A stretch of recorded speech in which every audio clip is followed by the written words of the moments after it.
আমি মন প্রাণ দিয়ে চাই আওয়ামী লীগ যেন 13 তারিখ রাস্তায় আসুক 13 তারিখে রাস্তায় নামুক, সব ছিঁড়া ফেলানো হবে। গর্তের ভেতরে থাকা অবস্থায় যারা ফুসফাস করছে, এইসব ফুসফাস দিয়ে কিছু হবে না আসলে।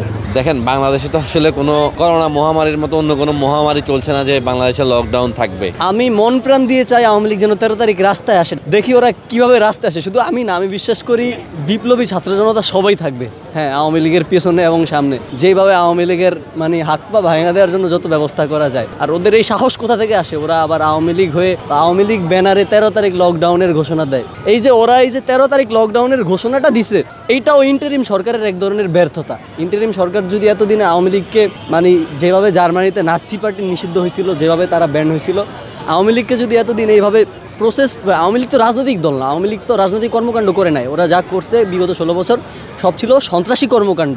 তো ওদের এই সন্ত্রাসী কর্মকাণ্ডগুলোকে যদি আইনগত ব্যবস্থায় ওদেরকে নিষিদ্ধ করা যেত, সকলের শাস্তি নিশ্চিত করা যাইতো, তাহলে তো ওরা এই সাহস পাইতো না। এই যে 13 তারিখ আওয়ামী লীগ যে লকডাউনের ঘোষণা দিছে, ঢাকা লকডাউনের ঘোষণা, এইটা ইন্টারিম সরকারের এক ধরনের ব্যর্থতা।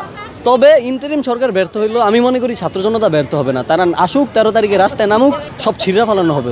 আমার মনে হয় তারা আসবেই না, এটা একটা ভাউতাম কথা, মানে ওদাই একটা ওই যে বলাটা যে মানে একটা কথার কথা আর কি, তাছাড়া আর কোনো কিছু না।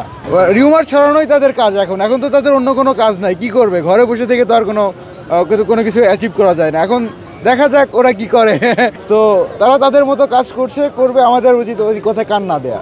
যৌদির হিসাবটা পড়ে, মানে গর্তে থেকে সাপ ফুসফাস করতেই পারে, কিন্তু গর্তের বাইরে যখন আসে তখন কিন্তু ঠিকই সে মানে সারভাইভ করার জন্য আবার ঠিকই গর্তের দিকে যায়। সো গর্তের ভেতরে থাকা অবস্থায় যারা ফুসফাস করছে, এইসব ফুসফাস দিয়ে কিছু হবে না আসলে। আমি যখন মানে দুবার বললাম যে এটা হবে না, তারপরেও কেন হবে? আমি আমি বুঝতে পারছি না আপনি কি বোঝাতে চাইছেন, কিন্তু আমি আমার ব্যাপারটা আমি আমার জায়গা থেকে পরিষ্কার করেছি যে এটা হবে না আসলে। দেখেন, বাংলাদেশে তো আসলে কোনো করোনা মহামারীর মতো অন্য কোনো মহামারী চলছে না যে বাংলাদেশে লকডাউন থাকবে। আর আমি এটাও দেখতে পেয়েছি বিভিন্ন শোরুম বা বিভিন্ন ব্র্যান্ডের ওয়েবসাইটে বা বিভিন্ন দোকানে সারা বাংলাদেশে 13 তারিখ 13% ডিসকাউন্ট দিচ্ছে। তো বাংলাদেশে আওয়ামী লীগ এমন একটি দল যাদের হাতে এখনও শহীদদের রক্ত লেগে আছে। এই যে জুলাই আগস্ট আন্দোলন মাত্র 1 বছর 3-4 মাস হচ্ছে, যারা মানুষ হত্যা করেছে, দীর্ঘ 15 থেকে 16 বছর বাংলাদেশের মানুষের মুখ বন্ধ করে রেখেছে, মানুষের গৃহ বন্ধ করে রেখেছে, গুম করেছে, খুন করেছে, তারা তো বাংলাদেশে রাজনীতি করার কোনো নৈতিক অধিকারই নেই।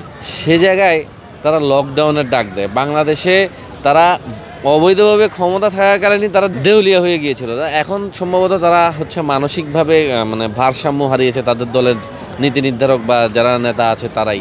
তো আসলে এগুলা মানে হাস্যকর বিষয়। একটি দলের আন্দোলন তখনই সফল হবে যখন সে আন্দোলনে বাংলাদেশের মানুষের সমর্থন থাকবে, কিন্তু তাদের তো আসলে সমর্থন তো দূরের কথা। আমরা আন্দোলন করেছিলাম বাংলাদেশে, গণতন্ত্র রক্ষার আন্দোলন, মানুষের ভোটাধিকার রক্ষার আন্দোলন। তাদের আন্দোলন কি? তাদের মানে দাবিটা কি আন্দোলনে? সেটাই তো আমি বুঝছি না।